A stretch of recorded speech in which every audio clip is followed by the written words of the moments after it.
태초의 혼돈과 하늘의 고뇌. 태초의 하늘은 혼돈의 대지를 내려다보았다. 그곳은 아직 이름도 형체도 없는 곳이었다. 빛과 어둠이 뒤섞여 경계가 흐릿했고 시간은 메비우스의 띠처럼 끝없이 반복되었다. 거대한 바위가 끝없는 폭풍에 깎여 모래가 되고 그 모래가 다시 바람에 날려 허공으로 사라지는 덧없는 순환만이 존재했다. 끊임없는 마찰음과 비명 같은 바람소리, 정체를 알 수 없는 울림이 대지를 가득 채웠다. 그곳에는 생명이라 부를 만한 것이 없었다. 형태를 갖추려던 물은 이내 증발해 사라졌고 솟아오르려던 불꽃은 차가운 기운에 갇혔다. 굳건히 서려던 흙은 거센 바람에 덧없이 흩날렸다. 그저 무의미한 파괴와 덧없는 생성만이 반복될 뿐 모든 것은 제자리를 찾지 못하고 혼란에 빠져 있었다. 모든 것이 서로를 밀어내고 파괴하려는 본능만 남아있을 뿐 무언가를 만들고자 하는 뜻도 이루고자 하는 목적도 없었다. 그저 무의미한 힘들이 서로 부딪히며 얽혀 있을 뿐이었다. 하늘은 이 모습을 보며 깊은 슬픔과 고뇌에 잠겼다. 만물이 이토록 덧없이 사라지는 것을 지켜볼 수만은 없었기에 하늘은 이 혼돈에 생명을 창조하려 결심했다. 하늘의 뜻 10개의 보석이 되다. 하늘은 더 이상 지체하지 않았다. 자신의 거대한 창조의 힘을 10개의 순수한 에너지로 나누어 각각의 고유한 능력을 부여했다. 그 능력에는 타고난 목적이 있었고 그 목적을 이루기 위해서는 확고한 의지가 필요했다. 하늘은 그 의지를 빛으로 고동치는 보석에 담았다. 보석들은 대지를 압도할 만큼 거대한 힘을 드러냈고 그 안에 담긴 의지는 10명의 수호신을 불러냈다. 이들은 각자의 보석을 지키며 대지에 하늘의 뜻을 전하는 사명을 부여받았다. 이 힘에 곧 이름이 붙여졌으니 이들이 바로 십천간이다. 천간은 단순한 존재의 이름이 아니라 만물이 태어날 때부터 품고 나오는 근원적인 잠재력이자 타고난 능력 그 자체였다. 갑의 수호신은 세상의 모든 시작을 열어젖히는 개척의 의지가 담긴 보석을 품고 땅을 뚫고 올라서는 거목의 의지를 구현했다. 그는 거대한 나무를 짊어지고 대지를 개척하며 모든 생명의 시작을 열었다. 그래서 그를 개척의 신이라 불렀다. 을의 수호신은 어떤 시련에도 꺾이지 않고 살아남는 생존의 의지가 담긴 보석을 품고 부드러운 풀잎으로 거친 바람을 이겨내는 의지를 구현했다. 그는 척박한 땅에서도 뿌리를 내리며 생명의 끈질김을 보여주었다. 그래서 그를 생명의 신이라 불렀다. 병의 수호신은 세상을 밝히는 눈부신 빛의 의지가 담긴 보석을 품고 뜨거운 태양을 다스려 대지를 따뜻하게 비추며 만물에게 활력을 불어넣었다.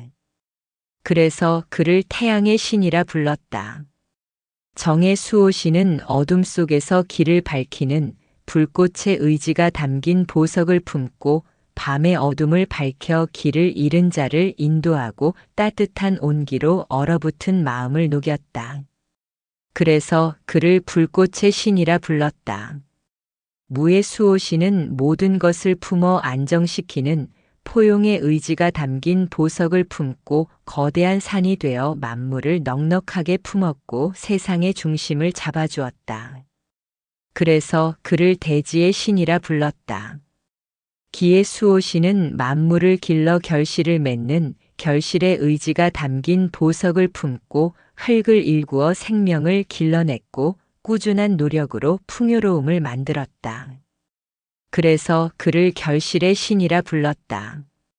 경의 수호신은 부정을 베어내는 냉철한 정의의 의지가 담긴 보석을 품고 날카로운 검을 휘둘러 혼돈을 정리하고 질서를 세웠다. 그래서 그를 정의의 신이라 불렀다. 신의 수호신은 가장 아름답고 완벽한 것을 추구하는 미의 의지가 담긴 보석을 품고 빛나는 보석을 깎아 세상의 아름다움을 만들고 만물에게 정교함을 부여했다. 그래서 그를 미의 신이라 불렀다.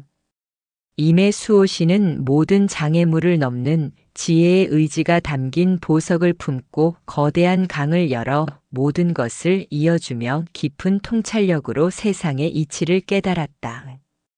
그래서 그를 지혜의 신이라 불렀다. 개의 수호신은 생명을 싹 틔우는 순환의 의지가 담긴 보석을 품고 조용한 이슬비로 만물의 생기를 불어넣었다. 그는 조용히 스며들어 모든 것을 연결하고 생명의 순환을 도왔다. 그래서 그를 순환의 신이라 불렀다. 천간의 빛 지상을 떠돌다. 하늘은 그들의 거대한 창조의 힘을 10개의 순수한 에너지로 나누어 지상에 내려보냈다. 이제 이 빛들은 스스로의 능력을 뽐내기 위해 힘을 과시하려고 했다. 수호신들의 성격이 그대로 발현된 그 빛들은 통제되지 않는 힘이 되어 혼돈을 가중시켰다. 서로 간의 질서가 없었고 각자의 본능에만 충실했기 때문이었다. 갑의 빛, 곧 개척의 빛은 거침없이 뻗어나가는 성질을 지녔다. 거대한 거목이 땅을 뚫고 올라서듯 이 빛은 맹렬한 기세로 대지를 가로지르며 새로운 길을 개척했다. 그러나 때로는 너무 앞서 나간 나머지 주변의 나약한 빛들을 짓밟고 홀로 고립되기도 했다. 을의 빛, 곧 생명의 빛은 부드럽게 유영하며 곡선을 그렸다. 풀잎이 바람에 흔들리면서도 꺾이지 않듯 이 빛은 어떤 장애물에도 부딪히지 않고 휘돌아 나가는 유연함을 지녔다. 하지만 너무 유연한 탓에 목적지를 잃고 덧없이 떠돌기도 했다. 병의 빛, 곧 열정의 빛은 타오르는 불꽃처럼 격렬했다. 한순간에 폭발적인 빛을 내뿜으며 세상을 환하게 비추었으나 그 열정이 너무나 강렬하여 주변의 다른 빛들을 모두 태워버리고 자신마저 소진시키는 결과를 낳았다.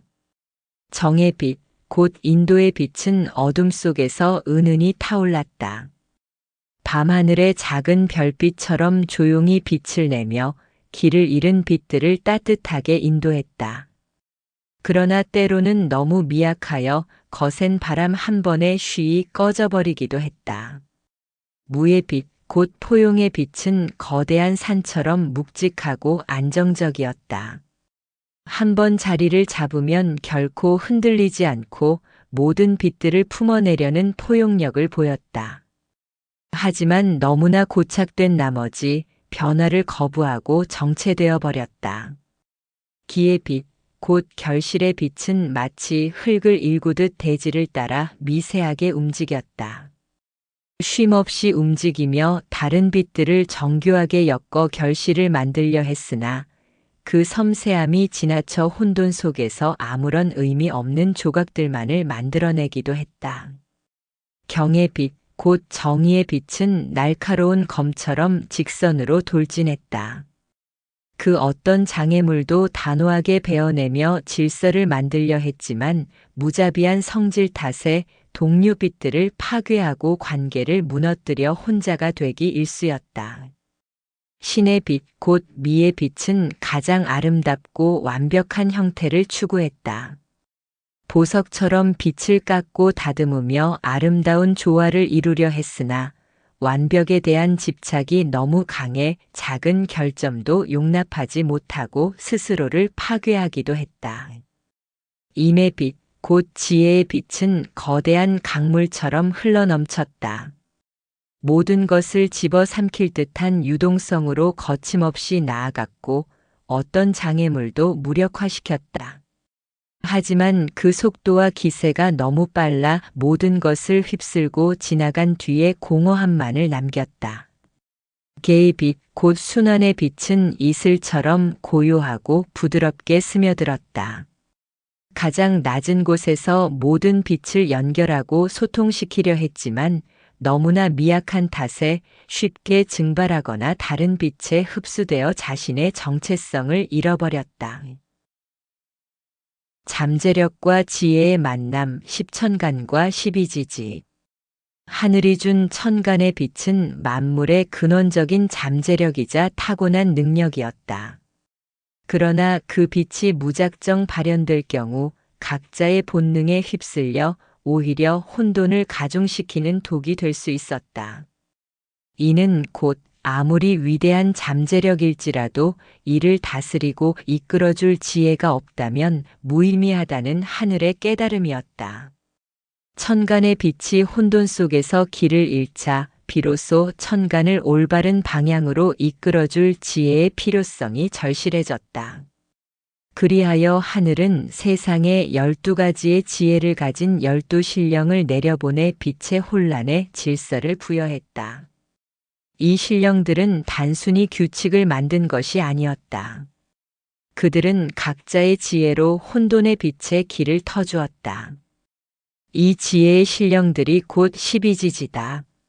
자의 신령은 가장 깊은 어둠에 머물며 모든 빛의 움직임을 멈추게 하는 침묵의 지혜를 가르쳤다. 축의 신령은 단단한 땅을 만들어 빛이 설 수 있는 굳건한 기반을 마련했다. 인의 신령은 여명의 빛을 밝혀 빛이 나아가야 할 방향을 제시했다. 묘의 신령은 부드러운 순환의 길을 열어 빛이 서로 유연하게 얽히도록 도왔다. 진의 신령은 용솟음치는 변화를 일으켜 새로운 길을 열고 창조의 역동성을 불어넣었다.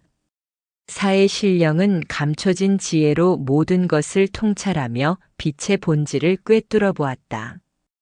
오의 신령은 뜨거운 열정을 품고 만물의 활력을 불어넣어 빛의 움직임을 가속화했다. 미의 신령은 부드러운 화합으로 빛과 빛 사이의 불화를 다스려 평온을 유지했다. 신의 신령은 민첩한 지혜로 모든 상황에 유연하게 대처하며 혼란을 해결했다. 유의 신령은 빛의 속성을 정리하고 다듬어 가장 정제된 형태로 빛나도록 했다.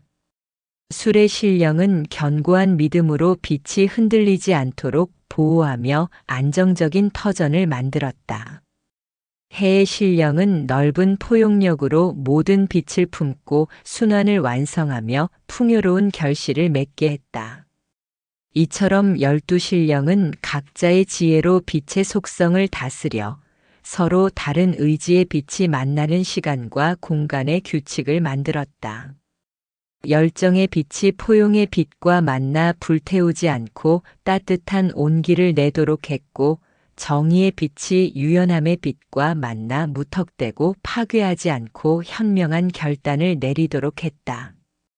이런 규칙 덕분에 인간은 태어날 때 무작위로 뒤섞인 빛의 파편이 아닌 지혜의 신령들이 엮어낸 고유한 운명의 조합을 받게 되었다. 어떤 이는 태양의 빛과 물의 흐름이 만나 지혜로운 열정을 품고 태어나고, 어떤 이는 단단한 바위와 유연한 풀잎의 빛을 함께 품어 강인하면서도 유연한 성품을 갖게 된 것이다. 이리하여 인간은 하늘이 부여한 잠재력과 의지를 저마다 다른 조합으로 품고 태어나게 되었다. 이제 그들은 십이지지의 지혜가 만든 질서 속에서 자신의 삶을 살아가게 된 것이다.